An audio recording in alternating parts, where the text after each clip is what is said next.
Semoga Ananda semua selalu dalam keadaan sehat walafiat. Dan jangan lupa untuk selalu menjaga kesehatannya agar terhindar dari COVID-19. Di mana dapat kita lihat bahwasannya COVID-19 pada saat sekarang sangat sudah merajalela. Dan Ibu harapkan kepada Ananda semua tetap jaga kesehatan, tetap stay at home.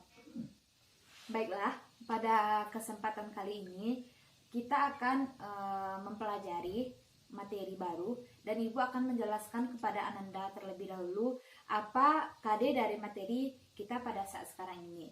KD-nya itu adalah memahami keunggulan dan keterbatasan ruang dalam penawaran dan permintaan, teknologi, serta pengaruhnya terhadap interaksi antar ruang bagi kegiatan ekonomi, sosial, budaya di Indonesia dan negara-negara ASEAN. Untuk KD kita yang ketiga ini, kita akan menjelaskan IPK-nya ada dua. Yang pertama adalah menganalisis model penguatan ekonomi maritim. Yang kedua adalah menganalisis model penguatan ekonomi agrikultur. Dengan tujuan pembelajaran kita adalah dengan menggunakan melalui metode discovery learning, siswa dapat menjelaskan atau menganalisis model penguatan ekonomi maritim dan siswa dapat menganalisis model penguatan ekonomi agrikultur. Baiklah, untuk memahami materi yang akan Ibu jelaskan nanti sekarang ini, sebelumnya Ibu akan menampilkan sebuah video kepada Ananda semua agar Anda semua dapat memperhatikan video yang akan Ibu tayangkan nanti. Dan agrikultur di Indonesia. 1. Penguatan ekonomi maritim. A. Potensi ekonomi maritim Indonesia. Apa yang dimaksud dengan ekonomi maritim? Ekonomi maritim atau maritime economy merupakan kegiatan ekonomi yang mencakup transportasi laut, industri galangan kapal dan perawatannya, pembangunan dan pengoperasian pelabuhan beserta industri dan jasa terkait. Dan apa yang dimaksud dengan ekonomi kelautan? Ekonomi kelautan atau marine economy merupakan kegiatan ekonomi yang dilakukan di wilayah pesisir dan lautan serta di darat yang menggunakan sumber daya alam atau SDA dan jasa-jasa lingkungan kelautan untuk menghasilkan barang dan jasa. Jadi penguatan ekonomi maritim ini sudah dijelaskan di video tadi bahwasannya terbagi atas dua. Yang pertama adalah penguatan ekonomi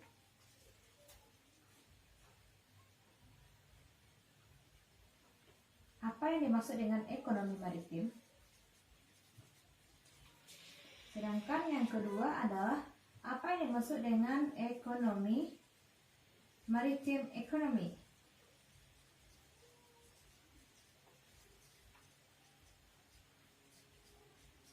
Nah, jadi ekonomi maritim adalah suatu kegiatan ekonomi yang berhubungan dengan mencakup transportasi laut atau yang berhubungan dengan kapal atau segala peralatannya. Contohnya adalah seperti nelayan yang pergi menangkap ikan dengan menggunakan kapal. Nah, jadi di sini kapal ini merupakan transportasi yang digunakan untuk menangkap ikan. Sedangkan maritim ekonomi adalah suatu kegiatan ekonomi yang dilakukan di wilayah pesisir pantai atau daerah lautan. Contohnya adalah ikan yang ditangkap oleh nelayan itu nanti oleh para petani akan dijemur di pesisir atau di tepi pantai. Apa perbedaan dan persamaan ekonomi maritim dengan ekonomi kelautan? Perbedaannya adalah ekonomi maritim merupakan kegiatan ekonomi yang mencakup transportasi laut, sedangkan ekonomi kelautan merupakan kegiatan ekonomi yang dilakukan di wilayah pesisir. Persamaannya adalah keduanya sama-sama bertujuan untuk meningkatkan kesejahteraan umat manusia. Kita akan membahas apa sih perbedaan antara kedua ekonomi maritim dengan ekonomi maritim ekonomi.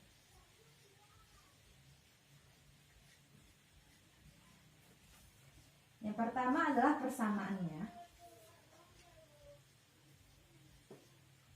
Persamaannya adalah antara ekonomi maritim dengan maritim ekonomi, mereka sama-sama bertujuan untuk mensejahterakan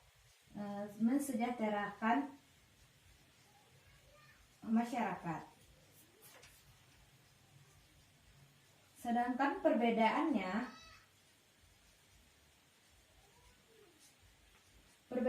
adalah ekonomi maritim, dia wilayahnya itu lebih ke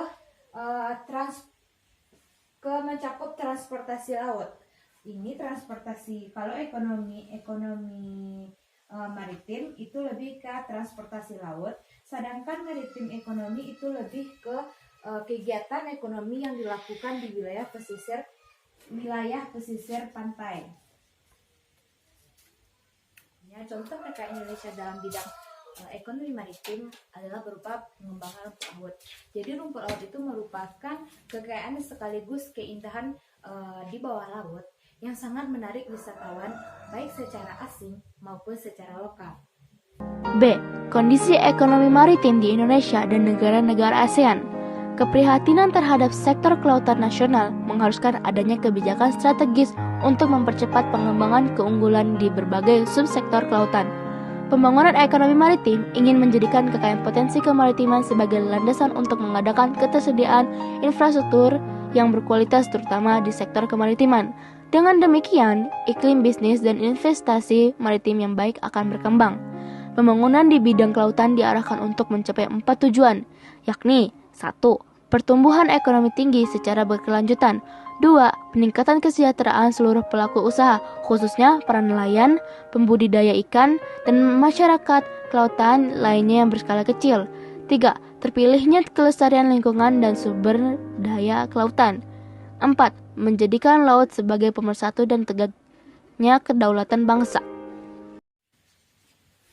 Nah, jadi di Indonesia ini kepedulian terhadap sektor kelautan nasional itu sangat mengharuskan adanya kebijakan strategis.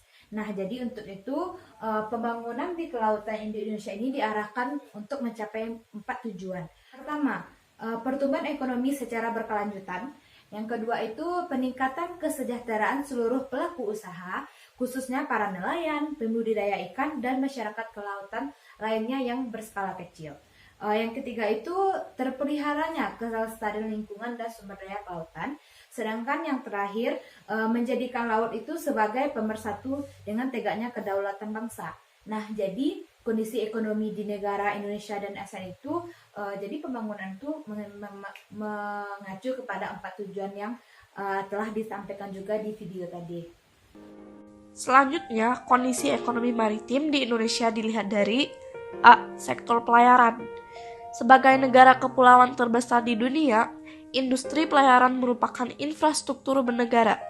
Namun dalam realita, industri pelayaran nasional saat ini dalam kondisi belum begitu baik. Ditinjau dari segi daya saing, pangsa muatan armada kapal nasional masih tergolong rendah. Industri galangan kapal yang sebenarnya sangat strategis hingga saat ini belum berkembang. B. Sektor perikanan. Potensi sektor perikanan Indonesia sangat besar dan sepantasnya Indonesia menjadi negara industri perikanan terbesar di Asia. Namun demikian, kontribusi sektor perikanan terhadap pendapat nasional masih rendah. C. Sektor pariwisata bahari. Pengembangan pariwisata bahari diyakini dapat mempunyai efek berganda, multiplier effect, yang dapat menyerap tenaga kerja, meningkatkan pendapatan masyarakat, mendatangkan wisatawan yang berasal dari luar negeri, devisa. Nah, jadi kondisi ekonomi maritim Indonesia itu dapat dilihat dari 3 sektor. Yang pertama, sektor pelayaran. Yang kedua, sektor bahari. Yang ketiga adalah sektor perikanan. Nah, jadi dari ketiga sektor ini dapat dilihat bagaimana sih kondisi ekonomi maritim di Indonesia. Jadi kalau sektor pelayaran itu sebagai negara yang kepulauan yang terbesar di dunia, jadi industri ini merupakan pelayaran ini merupakan infrastruktur bernegara. Sedangkan di sektor perikanan, Indonesia tuh perikanannya sangat besar dan sepantasnya Indonesia menjadi negara industri perikanan yang terbesar di Asia. Selanjutnya adalah sektor pariwisata bahari. Maksudnya di sini, jadi pengembangan pariwisata bahari itu dapat mempunyai efek berganda, seperti efek menyerap tenaga kerja atau meningkatkan pendapatan masyarakat. Nomor 2. Penguatan agrikultur di Indonesia. A. Potensi agrikultur di Indonesia. Apa yang dimaksud ekonomi agrikultur? Ekonomi agrikultur merupakan upaya peningkatan perekonomian dengan memberdayakan sektor pertanian. Kegiatan pemanfaatan sumber daya hayati yang dilakukan manusia untuk menghasilkan bahan pangan, bahan baku industri, atau untuk mengelola lingkungan hidupnya. Potensi agrikultur di Indonesia termasuk 1. Potensi pertanian yang sangat baik. 2. Pembangunan pertanian yang sangat baik. 3. Kontributor besar dalam pendapatan nasional. 4. Penyediaan bahan baku industri dan pangan terbesar. Aku menjelaskan dulu apa sih yang dimaksud dengan ekonomi agrikultur ini. Ekonomi agrikultur ini merupakan upaya peningkatan ekonomi di dalam sektor pertanian. Nah, jadi kegiatan pemanfaatan sumber daya hayati yang dilakukan untuk menghasilkan bahan pangan, bahan industri, atau untuk mengelola lingkungan hidupnya. Jadi, ada beberapa potensi ekonomi agrikultur. Yang pertama adalah seperti potensi pertanian yang sangat baik, pembangunan pertanian yang sangat baik, kontribusi besar dan pendapatan nasional, dan juga penyediaan bahan baku industri dan pangan terbesar. Nah, contoh dari potensi ekonomi agrikultur itu seperti hasil panen seperti padi, seperti cengkeh, buah-buahan, sayur-sayuran, itu merupakan contoh dari ekonomi agrikultur yang ada di Indonesia. Peran agrikultur di Indonesia diantara lain ada 1. Penghasil defisit negara melalui ekspor. 2. Potensi SDA yang besar dan beragam. 3. Pangsa terhadap pendapatan nasional yang cukup besar. 4. Penyerap banyak tenaga kerja sehingga dapat mengurangi angka pengangguran. C. Hambatan pengembangan agrikultur di Indonesia. Pengembangan di bidang agrikultur di Indonesia mempunyai beberapa hambatan, antara lain sebagai berikut. 1. Skala usaha pertanian pada umumnya relatif kecil. 2. Modal terbatas. 3. Penggunaan teknologi masih sederhana. Jadi beberapa perannya seperti yang dapat kita lihat, penghasil devisa negara melalui ekspor dan kegiatan ekspor. Contohnya saja seperti Indonesia menghasilkan cengkeh.